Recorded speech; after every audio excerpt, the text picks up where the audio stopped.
Welcome to this week's edition of the Late Night Show with Pacman.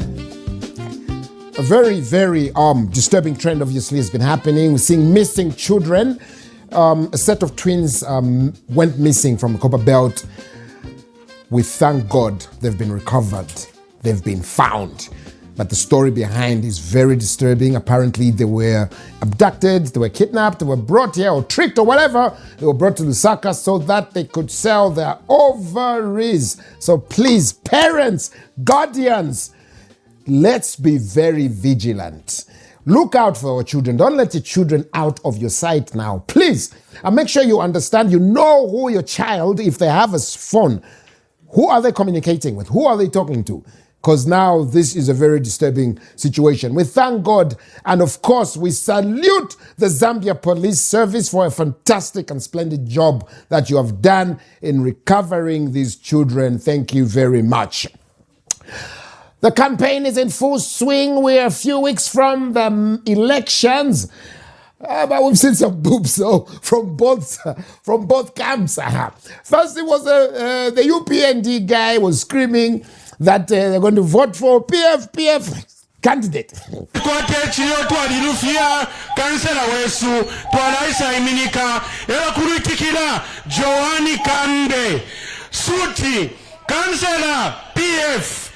Council chairperson, PF, MP. And then it was an NRPUP guy who was saying the people should vote for Hakainde.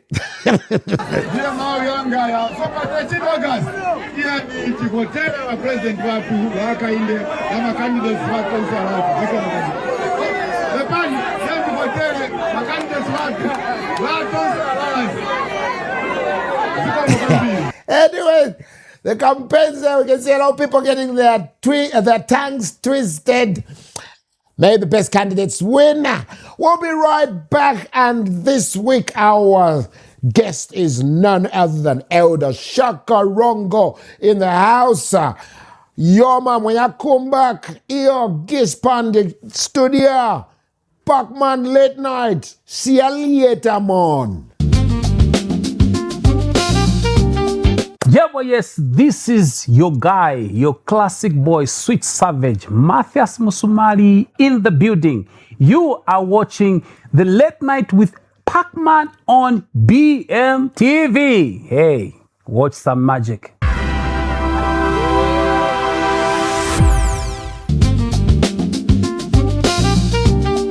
Welcome back, and of course our guest is with us in the studio.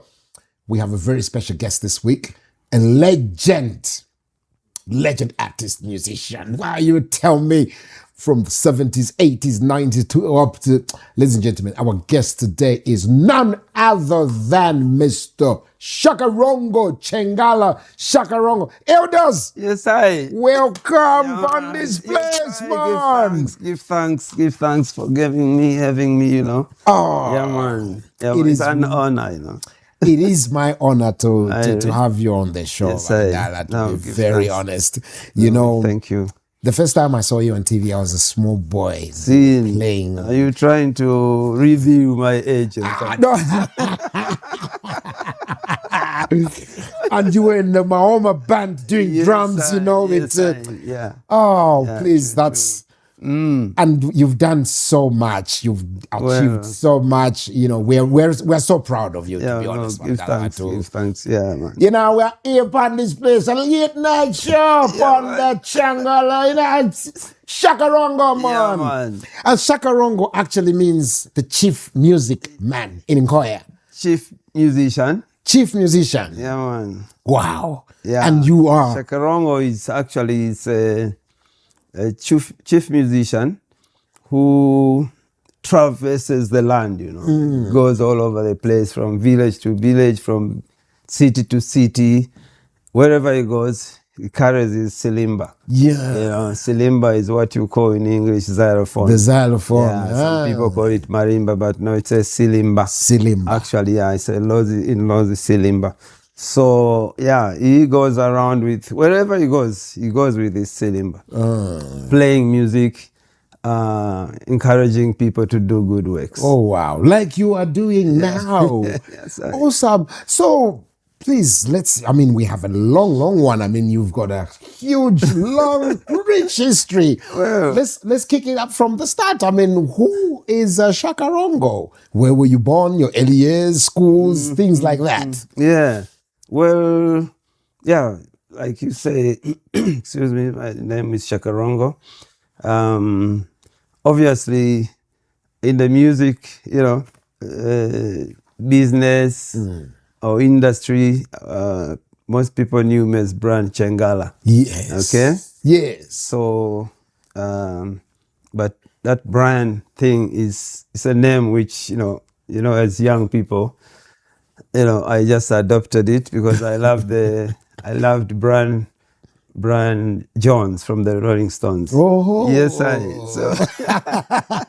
So you just picked the Brian. Yes, So yeah, it's just a nickname. And then I was born in Choma, actually. Okay. Yeah, I was born in Choma. Grew up there until maybe I was around maybe, let's say 64. Yeah, I left. I came to join a cousin of mine, was elder. He was a deputy head teacher in Mumba district. Okay. Yeah, Sarah Primary School.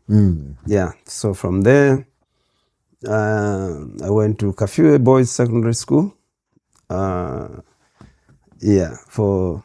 2 years. Then I went to, by then also I used to live in Musiotunya. Mosotunya in Livingston. No, Musiotunya. Where's Yeah, you call it Livingston. but Oh, we call it. Man. We're gonna get into that as Yes, well. Okay, yes. In Mosotunya. Yeah, man. That's the correct name, actually. True. That's not the Victoria Falls. No. It's Mosotunya. Yeah, or Shungu na Mtitima. Shungu na Mutiti. Yeah, man. You see? So, yeah, so I grew up there, and then I joined a band there called The Small Ones. That band was managed by Father Jude. A lot of people know Father Jude. He was a Catholic priest. Yeah, at 217 there, that church. 217, yes. Yeah. So, he was a judo expert, also trainer, boxing trainer. Yeah, he was swimming trainer. Oh. Yeah. So he had a band as well, The Small Ones. So I joined that. Then, after in 1970, I think, I went to Kafue, nitrogen chemicals. Yes. That's the time the chemical plant was just starting to, work. The Japanese built that thing, and I think other Europeans. But then anyway, so I went to work there. Okay. So I trained there as a process operator. Oh. And then after a while,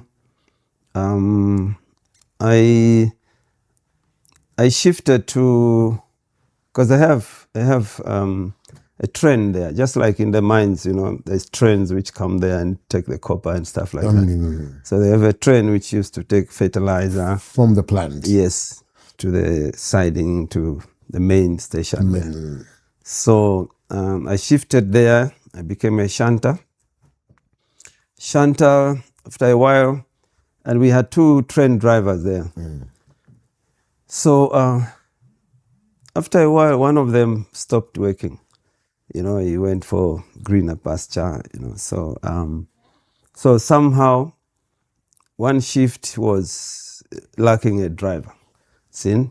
So I told my boss, who was a British guy, Mr. Upton. I told him I can drive a train, Yeah. So he said, what? I said, yeah, I can drive, The train. How come? I said, well, I know how to drive this train. So he said, okay, let's go on a test thing. Show me. So we went, started everything, how you start in the morning and put this and valve and stuff. And then I kicked it, man. And then we went all the way to the siding there and then back again. Back. He said, you got the shift. You got So you started driving the train? Yeah. At the age of 17. Hey! Yeah. I was, I think, the youngest train driver in this country. So, yeah. And then at the same time, well, while in Musotunya, started as small ones. And then we changed the name to the Living Souls. The Living Souls. Yes. So then after that, that's when I came. So in Kafue again, we started some band, small band. By then I was professional, compared rather to other guys who wanted to play music. We started a band called Backfield, you know, played a little bit around, not serious, you know. And then we used to come to Lusaka, you know, every weekend. That's where it was happening. And then I met these guys at one of the festivals called Fair Collision. Yeah, a band called Fair Collision. And then somehow we got to talk, and then I joined the band as a drummer. Okay. So with Fair Collision for a while, and that's the band which later on, after I left it, they changed to Crosstown Traffic. After that, that's the band which I think they called it. Amayenge came from there. Okay. Because Chris Charlie now was kind of, working with those people. So anyway, I worked for, I think, 2 years or so. Now, at the same time, after the Fair Collision, there were other senior musicians now who were eyeing me. Ricky Lilonga was one of them. But the guy who spotted me was Derek Mbao. Derek Mbao. Yeah, he was the bass player. He was a bass player. Now, those were senior musicians working here. He was in a band called Lusaka Beatles. And then after that, they changed the name to, what was that? Mother Earth. Mother Earth. Yeah, I think Mother Earth or something like that. Can't remember properly. But anyway, those were guys, very senior guys. And then he came to Kafue and said, look, we're looking for a drummer. We want to start a new band. So we're looking for a drummer. So I said, I'm available. And that's how I came here. I used to track. And there was Ricky Lilonga in the band. There was another guy, Alex Kunda. He was a new guy in the music scene. He used to work for ZBS then. Then there's Jesper Lungu, who was a friend of mine. He actually introduced me to Derek. Yeah, you see. So the five of us formed Monsieur Tunya Band. Yeah, you know, so we were the founder members of Monsieur Tunya Band. Yeah. So so initially we were doing rock music, you know, covers of British rock, American rock bands, you know, and then somehow we just, because of the influence of Osibisa, the band which had a multiracial, you know, members, they were based in London. So guys from Ghana, guys from Nigeria, Antigua, you know, West Indies, and, you know, so those guys were playing Afro rock, you see. So the only other band was Santana, which was playing Latin rock, okay? So these two bands influenced us, especially Osibisa. So we kind of started, we are like, look, these guys are singing in their language, but the music is global, you know? Yes. So that's how we created Zamrock. Yeah, you see. So Mr. Tunya Band is actually the pioneers of Zamrock. Of Zamrock. Yeah. I remember Monsieur Tunya. I mean, we were small, but Monsieur Tunya, I think that's one of the greatest bands to come out of Zambia. Yeah, true. Because we influenced everyone. So we stayed, played around here, and then I think after a year and a half or something like that, we moved to Nairobi, Kenya. Yeah, we just thought, as youngsters those days, we were looking at Nairobi, wow, West Africa and, Kenya, so we went there. So how we traveled, and okay, we had a manager here, Mr. Nzima, manager in terms of, before that we were also managed by a guy called Brown Zulu. Yeah, he used to work for Nambod, but so Mr. Nzima bought some instruments for us, or he bought instruments, so we kind of got into partnership. And then we had those plans to go. So we said after the last gig, we just said, look, after this gig, we just leave, and then we played also a trade fair to raise money for us to go. And then by then we were also joined by another guitarist, George Stally, who used to play for Mukusi Band, Stanford Tembo, he was the singer. So George Stally was very, very good guitarist, really, who imitated Santana, very, very well. Wow. So he joined us, we played around. Now we had two guitarists, Ricky Longa and George.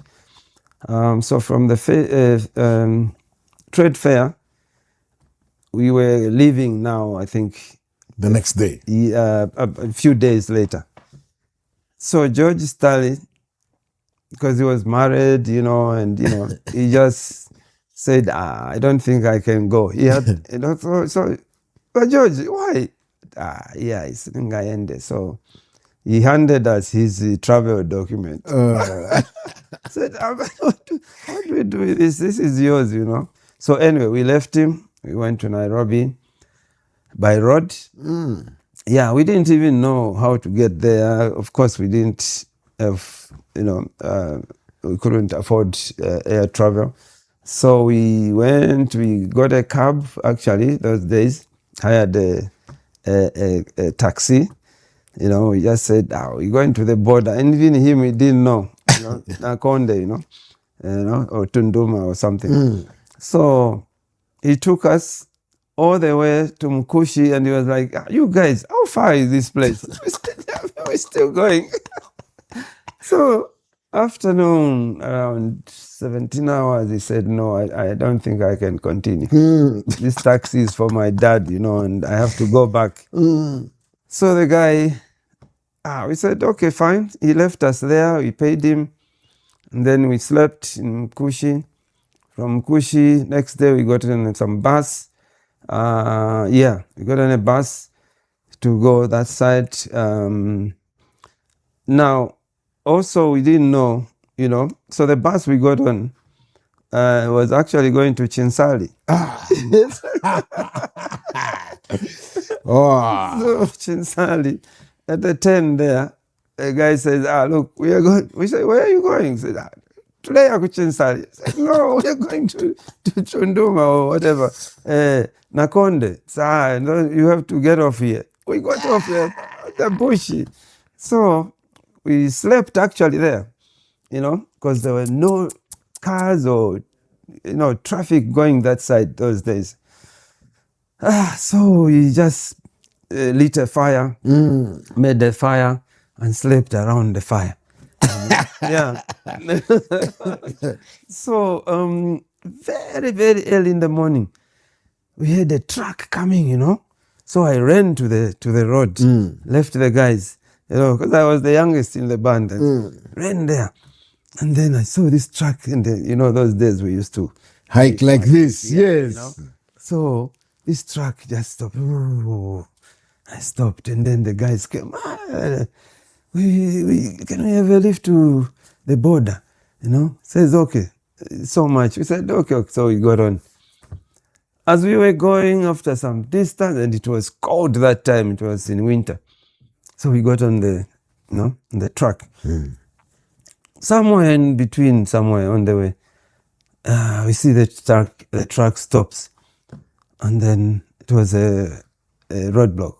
Oh, yeah. So the officer stops the truck, And then, it's copper. It was carrying copper, Okay. Yeah, to the port there. So he comes and peeps behind there, He finds we are sitting there. And, Ngaba, what are they doing? No, they're going to... No. Didn't you see a truck which overturned? And we had seen that. Yes. This is very dangerous. Get out of this. Yeah. So we were told to... This trip to Nairobi. Yes, man. Yeah. So we got out. We got off the truck. And then the officer says, you walk about 3 kilometers. There's some kind of village there and you can try and, whatever. So the truck left us. We walked with our little bags and, we got there. Yeah, it was like, some buildings here and there, a little shop there and so forth. But anyway, we stayed there the whole day. There was no cars passing. Yeah. So, and then there was a small butchery somewhere. So we asked the lady there. There was a house there, small house. And then he said, look, if we buy, some meat, can you cook for us? Yeah. Says, no problem.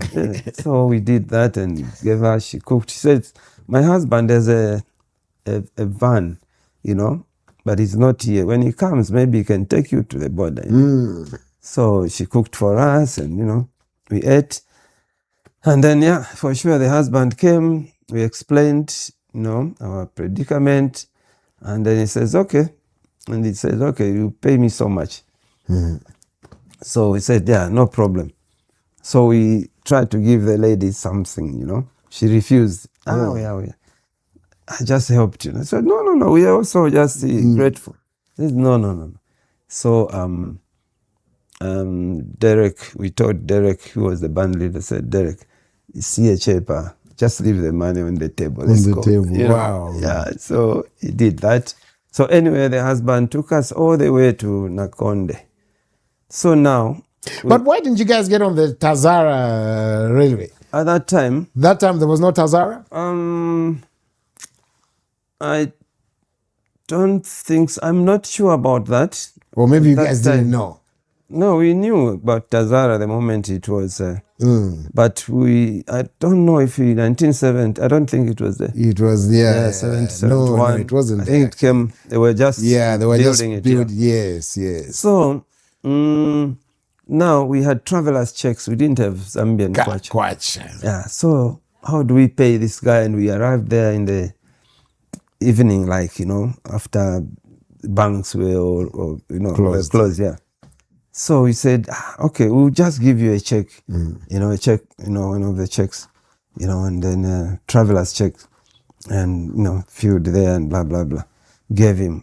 So he was like, are you sure this is going to work? I said, yeah, no, it works. Just go to the bank, So what we didn't know, what we realized later on is that it needed 2 signatures for him to be able to cash it out. So we didn't do that. So it means he couldn't, But anyway, we went, crossed the border, and then slept in Tunduma. Tunduma, we went to the next town, slept, and then the second day we traveled to Dar es Salaam, Dar es Salaam, we stayed the whole day because the bus, which was going to Nairobi, Mombasa actually, was going to leave in the evening. So we stayed the whole day. We went into the city and then we boarded the evening to Mombasa. Mombasa, we stayed there for about 5 days or so. Yeah, just chilling and checking out the scene. Then we went on to Nairobi, booked another cab now. Those days there was Peugeot cars. The 504? 504. Yeah, so with 3 compartments of seats, so we booked that one. Took us all the way to Nairobi. Wow. And we didn't know anyone. We just looked at some, we went to some lodge, stayed there. And for a while we stayed there while looking for jobs, connections, and so forth. And then, we got to connect with one of the most happening nightclubs, Starlight nightclub, yeah. and we made it our home there for a while, and after a while, we kind of met this Swedish lady, Tina Askan, who became our manager. She was very interested in, us and the band. So we stayed with Tina, and then we got a road manager, Mick Fleming, and then we got Asad Rajput, an Indian guy who was sound engineer and technician. The band now was kind of growing, and, jobs were coming. In Nairobi? Yes, Wow. And we were actually one of the most happening bands now there, Mosi Otunya. Yeah, man. You see, this is the type of history that we need to, people need to know this history. Zambian band making it big in Nairobi in the 70s. Yes. In the 70s, Yeah, man. Yeah, man. Yeah. So, yes. Yeah, and yes, we stayed there for about 4.5 years. Yeah, and then we moved to a big farm, 2 big farmhouses in Kiambu, a place called Kiambu. That farm was owned by the former vice president of Kenya. So we were renting from him, big place. So we would make a lot of music from there, you see. So, but in the meantime, Ricky would come and go, you see, because I mean, that was the kind of guy he was. He had played around. He was a senior guy. I mean, just like Derek, but he's always looking for adventure, kind of, So yeah, so he'd go and come back, go, come back. But each time he leaves, it meant that we had to look for another guitarist, and then start all over again, teaching the same songs now to the other guitarist. Yeah. Which was very retrogressive. Definitely, and we went moving forward until one day we sat and said, look, because this guy now, the Kenyan guy, he wasn't very comfortable because of the stories he heard that Ricky comes and goes, and he was like, what kind of arrangement is this? Yeah. So one day we sat down, said, look, so he said, let's have a meeting, you guys, let's talk about this. So we sat, and, we finally, anyway, we decided that he can't stay in the band, you see.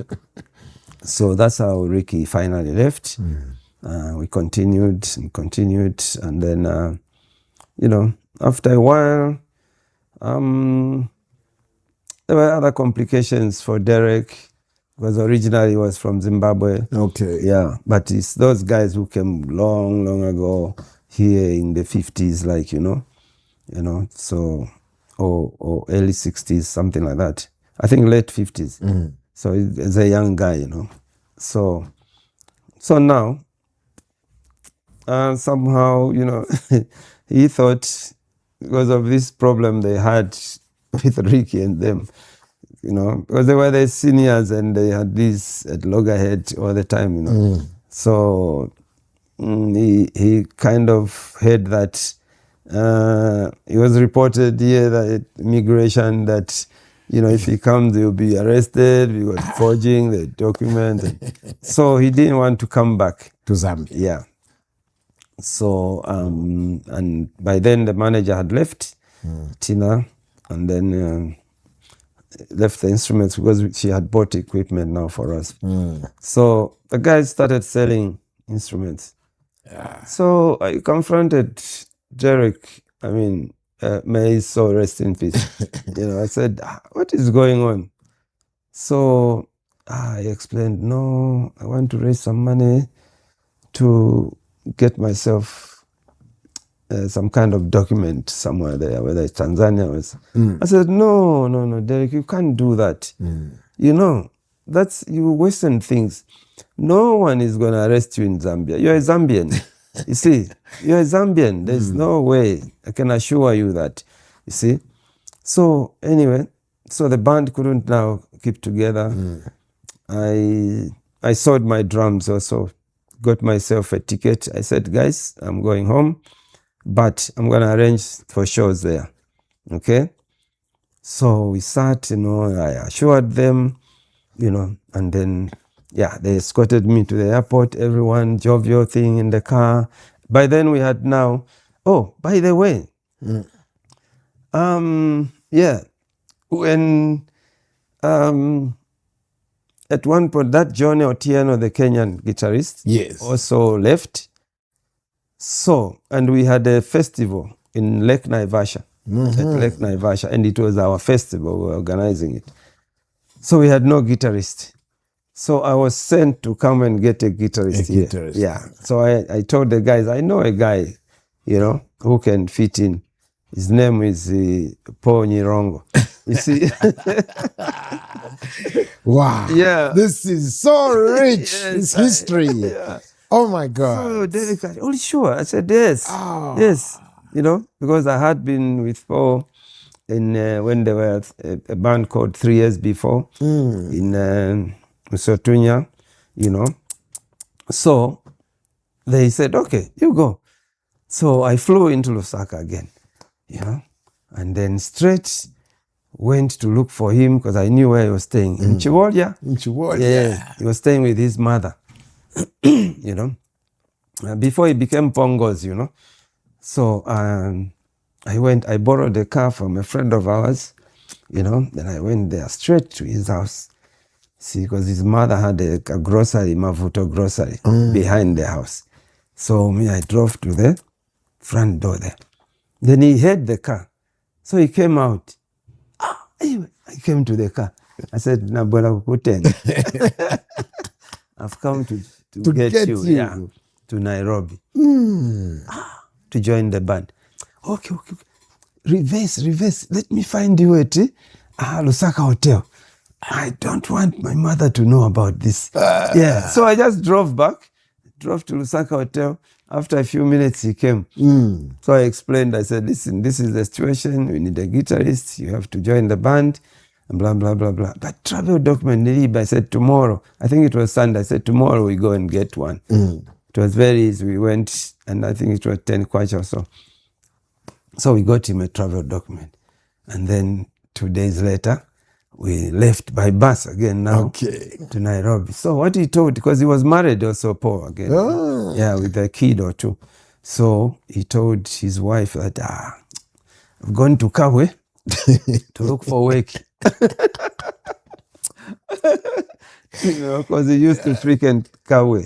So they believed him, We went to Nairobi, man, by bus, and then we got home there. I found a note, get a cab and blah, blah, blah. So that's what we did. Just changed a little bit, and then we went to Lake Naivasha. And then we got there. So bands were already playing. See, it was, I think, 2-3 day festival. So we arrived there, the guys were, wow, like... ecstatic. Yes, I see. Wafika, yeah. So this is the guy. Yes. So straight away, we went into the room, hotel room. Derek started showing him some lines there. He doesn't know the songs, but, just, for him to get a feel of the kind of thing we're doing. So after a few minutes or 30 minutes, 1 hour, we went on stage. And Paul did this thing, and blah, blah, blah. So anyway, that's how Paul joined Sotunya band. But he stayed only for about 3 months. He was homesick. And then here, they heard now that, Aliko Nairobi, the newspapers, those days, you're reading. Yeah. So he got worried, and then he too. Then anyway, we allowed him to come back. Yeah. So after Paul, now we had to look for another guitarist. So, and then we had shows. So he said, there's that guy, that Mzungu guy, was a British guy, guitarist, Wayne Barnes. Let's look for him. So as we were going, we find Wayne Barnes with his guitar and bag going to Mombasa because his parents were teachers, in Mombasa. So we're like, here's Wayne Barnes. So we stopped there. Wayne, where are you going? I'm going to Mombasa. I said, no, we need a guitarist, You can't go. You have to join the band, and I would like you to join the band. So he was, what? He was like, wow, this is because he knew this is the band, So he abandoned his trip, joined the band, and stayed with us, for some time until we broke and, I came here.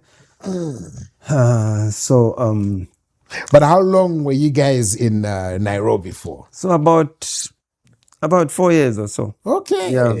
And when did you come back to Zambia? 3.5, no, without coming back, 3.5 to 4 years. When did you return home? Did you guys come together as one unit? No. There was a time that I had left the band. Yeah. You see, because of little talks and stuff like that. And then they thought there was a better drummer. There was this guy, his name was, I think, Jojo, Yeah. So I left. So Jojo joined them. Jojo didn't stay, because he couldn't really fit in the sound. Because those guys were playing disco music those days, So somehow I just got a feel that let me go back. So I had no money now, to go back. So what did I do? I went to VJ Vernon Mwanga. Yeah, by that time he was the Minister of Foreign Affairs. Yeah, I went because he knew the band very well, So I went to his office and I explained, look, this is it. I want to go back. Okay. So he gave me some money to go back. Yeah. I think 30 kwacha those days or something like that. Yeah. So that's how I went back. Arrived there very early in the morning. The guys were still in bed, Derek, I came there in the room. Derek was sleeping. I said, no, abuela. You've done well. Straight he went into, that Jojo guy. No.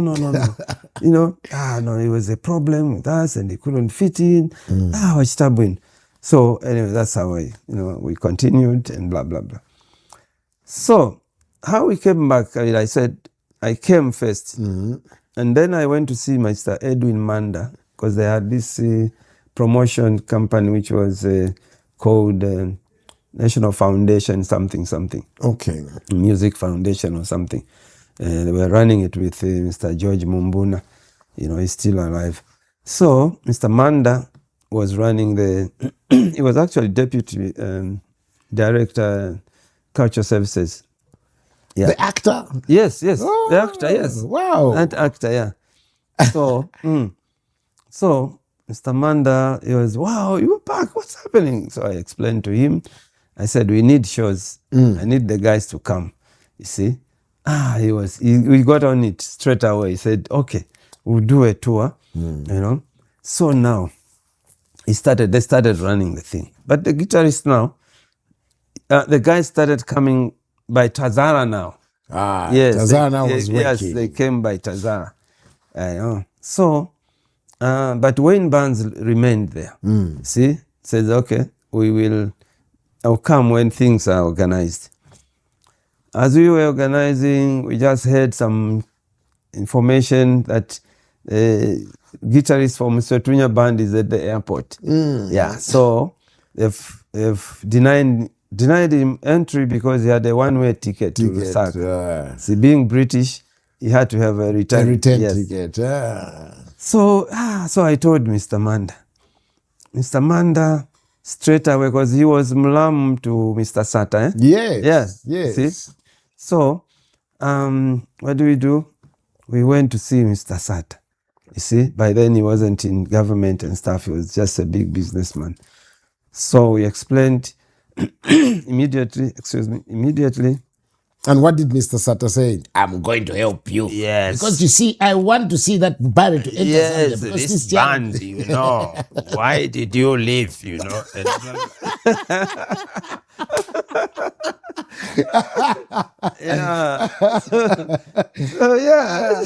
Sata got us a return ticket for Wayne Barnes. Okay. He went straight to the airport. presented it, they let him in. That's how we did some tours around Lusaka every weekend, shows and stuff like that. Copper Belt, we had all these other bands as those days you used to call them as curtain risers, but it's support acts. Support acts, yes. So Ricky Dilonga was one of the support acts. The Witch, one of the support acts, and a few other, bands. So, we even played for Dr. KK's son, Waza. Waza. Yeah, he was a doctor. Yes, Dr. Waza, yeah. Dr. Waza. His wedding, at State House. Yeah.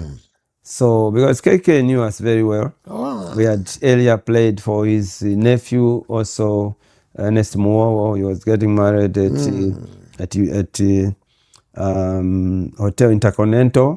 So we surprised him by having Masuzio. He found Masuzio on keyboard playing with us. Masuzio Kaunda. Yes. Yes. So his guy was like, what? I know that guy, man. So he knew us very well. So so we performed there.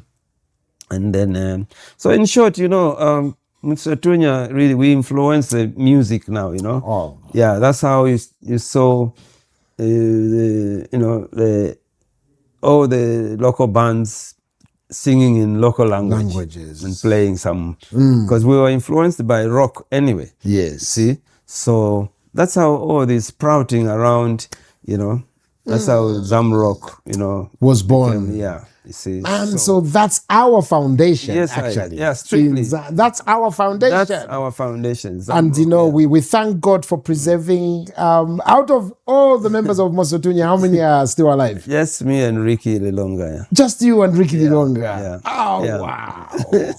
Oh, wow. Yeah. That's amazing. Yes, But give us more about now stepping into the future. Now we're into the 80s. It's been like Maoma. Yeah. So actually, Maoma, before that, I created another band, formed another band called We. Yes. So We was a multiracial band. I had a Filipino guitarist who was also a bass player. I had a Belgian guy who was a piano and saxophone. I had a French guy who was saxophone. The Norwegian guy was playing bass. Yeah. So that was We. And then I had 2 Zambian guys, percussion. You see? So we was playing all over the place, having those Mzungus there. So we had all these... At least you could... some Mzungu functions and stuff like that, embassies and stuff. We even toured Zimbabwe. So through the French, the Alliance Française. So now the guitarist, the Filipino guitarist, he was married to a Dutch woman. So she left, they split. Oh. So he had to leave, okay, because she was working here. They met in the Philippines, actually. Okay. Yeah, so he left. So I had to look for a guitarist now. Somehow, coincidentally, Maoma band, because they were happening as a reggae band, Yes. Yes. And so they even used to back Ricky Dilonga, you see. So them two, their drummer was always, in and out. Yes. And then he disappeared. Don't know. So they asked me to drum for them. And then I also told them, I don't have a guitarist. Can you play guitar for me? Yeah. So that's how we merged. We were actually called We Maoma. We Maoma. Yeah. See? So, and then by then, I had started playing Silimba now. I switched from, I was playing drums, but I started playing Silimba. I was learning, I learned it from the National Dance Troupe players, the Zambia National Dance Troupe. I used to go there every time when they are rehearsing in the showgrounds every afternoon. So I got interested in this instrument, you know, the crisscross rhythms, you know, coming out of there, you know. I'm like, I want to learn this. So I told one of the players, you know, Mr. Letes Mangongo. I said, nifuna kupunzirako chitendo. Ngakupunzise. I can teach you. Just buy a xylophone, you know. Buy one cylinder, you know. By then I had a small one.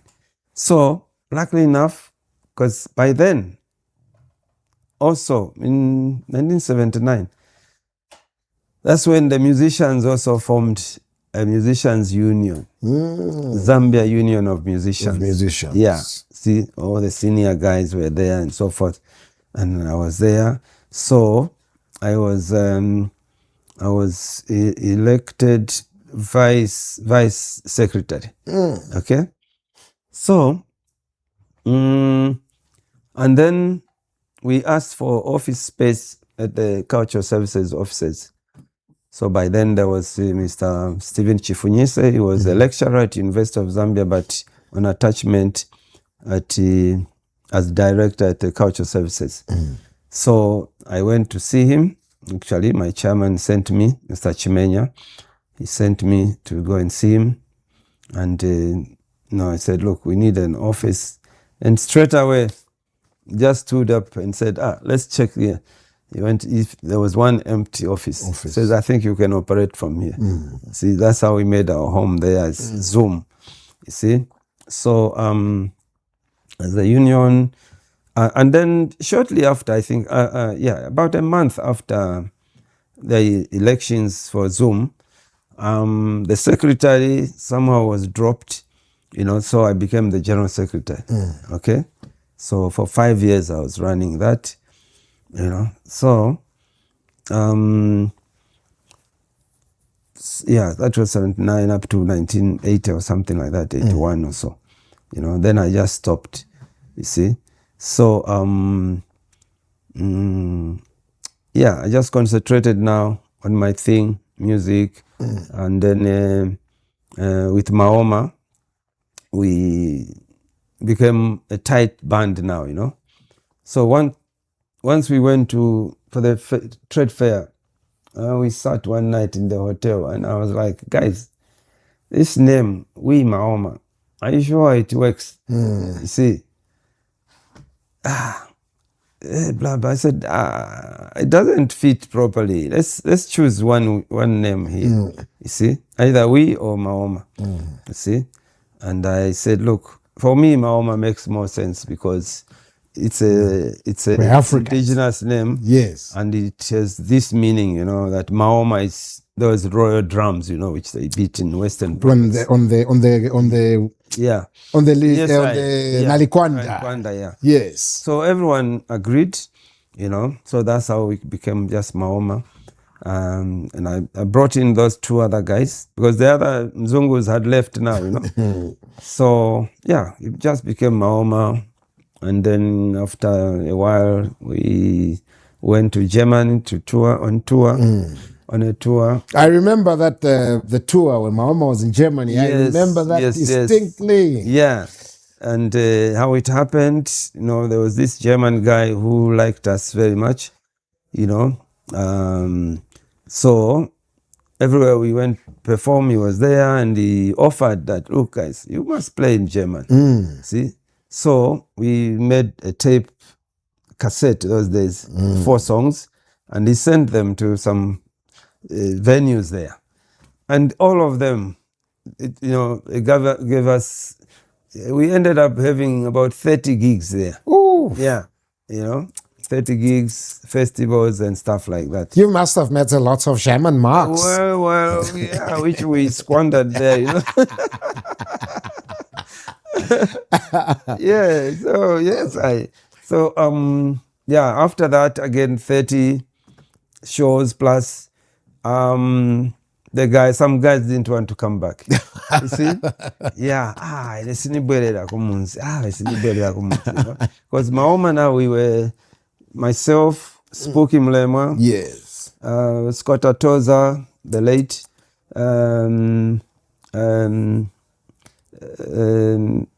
Simwinji Zeko is in Mongo somewhere.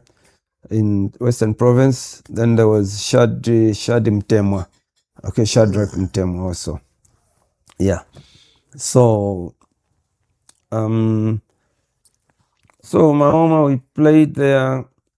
So when we, somehow at the end of the shows, by then I contacted because other guys were saying we're not going back. Going back home. Yeah. You see? So, because we did a show in Cologne, a festival, which we actually stole the show. Whoa. Yeah, because of the Silimba, you see. Yes. So the promoter said, you guys, if you can go back home, I get permits for you. Then you come. Yes. So the guys didn't want that, And, so I said, okay, I'm going to Norway because my best player now was in Norway. Yeah. Right. So I got in touch with him and I said, look, I'll put up a band here. See, so after our last show, the next day I was on the ship going to Oslo. Oh. Yeah, from Germany. So I got to Oslo, connected to Bergen, and then I did workshops and shows. Okay, but the main thing was shows. We were doing shows there. Put up a group of very professional musicians. We just rehearsed for 2 days, and then we were on, Wow. on tour. Yeah. So yeah, that's how. Yeah.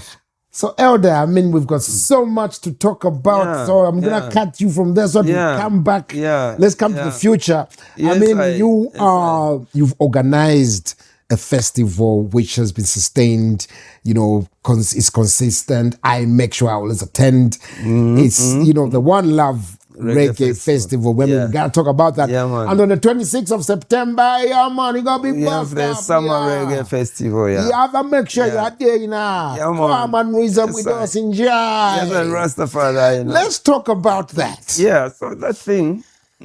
So after all this, I thought of, after my guys left from the wee band and after Mahoma, so came back and then I started in 1991 actually.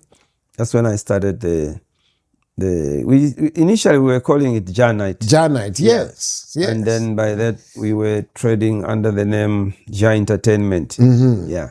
So Janite, we started from Mundawanga, and every year. And then Mundawanga became small. We moved away from there to different venues here in Lusaka. And then... but it looks like Mika Hotel now has become like sort of the base. And the venue is very nice, spacious. Yes. Good facilities. Yes. It's a hotel standard anyway. Yes. And that's because we looked around all over the place. Our problem was certain facilities, not really, even our fans also, advising and, so we got feedback from them, and then until we are, since 2018, we've been at Mika Convention Center, Oh, wow. So we've been running that thing really from 1991. This should be 35 years, I think. Yes. Yeah. That's not a small thing. No. Well done. Yeah. And you were awarded. Last year you got the Lifetime Achievement Award by President Hakainde Hichilema. Yes. Tell us more about that. Yeah, that's a meritorious award for the works in the industry. You deserve that. Yes, after sharing with us such a long history. Yeah. Just a quick one though. Have you, as a promoter, how do you manage the expectations of the artists that you manage? You've got such vast experience in managing artists how do you manage that? Well, as a promoter, I see, first of all, this event, the One Love Reggae Festival, it's the only biggest platform for reggae musicians. See, no one was promoting, and there is no other event like that. So as a result, reggae musicians have no platform, like these other musicians. Musicians. So, so that's why I of course, I have passion for reggae, you see. But you can see my background is not reggae, actually. Yes. And if you come to my house, my library, it's not just reggae. It's a lot of other music. I'm into jazz, you know, and the Afro fusion and all that kind of thing. So reggae, because there was that gap, and people, you know, were not really giving these reggae musicians a chance. Space, yeah. But apart from that, not many reggae musicians were that good. You see, they were all upcoming. Yes. So, but I had to give them a platform where to start from, and so forth. And so, are we going to see any international artists? Well, if we get, you see, the other thing is that we've been doing this thing without any sponsorship for all these years. We've never had sponsors who have given us money, whether it's to hire equipment or venue or artists, nothing. It's all from our own, you know, on your resources, out of pocket, So, these musicians have, you know, helped us, you know, because of that platform, and we demand also for them to work hard. Yes. And you've seen when you come there, it's the levels have. No, to be honest, like this year, wow, the last one was absolutely. It's an international event. Man, the standards are international. And we don't compromise on sound. That's another thing. That's So. International artists, we had one artist from Aswad, Brinsley Ford. But you see, those are artists who sponsor themselves. See, because when I spoke to him, you know, when he called me about the festival, that was a summer reggae festival actually, and I told him our situation. We have no sponsors, and we depend on the get takings and so forth. So he just said, look, Shaka, I understand, you know, don't worry, I'll get myself there. See? So he came, also Admiral P from Norway. The same, Elder, I want to come to the festival. And I know the situation, don't worry, I'll come. So another guy, Papazai, also from Finland, the same. So they bring themselves. So that's how we work, you know. And the other day I was talking to one of the Mali brothers, you know, because I was hoping to meet them on when I went to Jamaica. My aim was to be on that Jamrock ship, you see, which sails from Miami, you know. But then I couldn't get myself a cabin. It was too late. It was fully booked. So I thought I would meet them in Jamaica. So I didn't. So anyway, I called one of them, and very willing to come. So, you know, anyway. We can't wait for that. So, but we need sponsorship. We need the festival has grown now. So big. And international standards. All we need is sponsors to come on board, you know. You won't regret. Sorry, Elder, I'm going to have to, I think we need to do a part 2. This is officially, this is just part 1. We're going to have part 2 again with Elder Shakarongo. I mean, this has been, oh, wow. It's been so amazing. Thank you so much for gracing the late night show.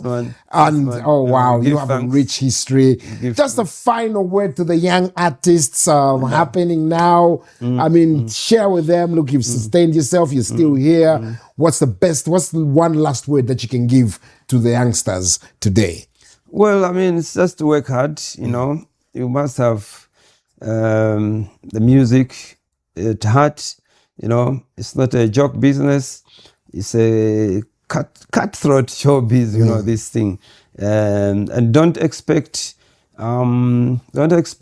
favors in this industry. There are no favors. You have to work hard, you know, climb the ladder, you know, and because promoters, you know, are not guys who favor anyone. They are business people, you see.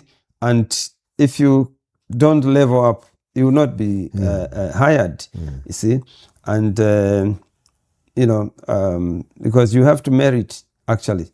So work hard, and listen to a lot of other music. Don't limit yourself to listening to just your local friends, for example. No, you're not competing. You shouldn't compete with your friends only. It's a very international thing, this music. So that's what I can tell you, you know. So yeah, work hard. Work hard. Please tell the viewers that they're watching the Late Night Show with Pacman on BMTV 114. Yeah, man.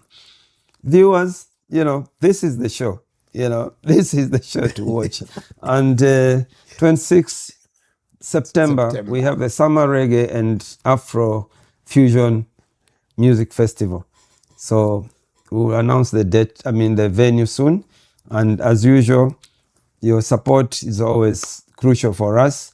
And you've shown us all the years, 35 years, you know, you've made the show actually happen. Without you, and you have believed in us, and because we deliver the best and so forth, you know.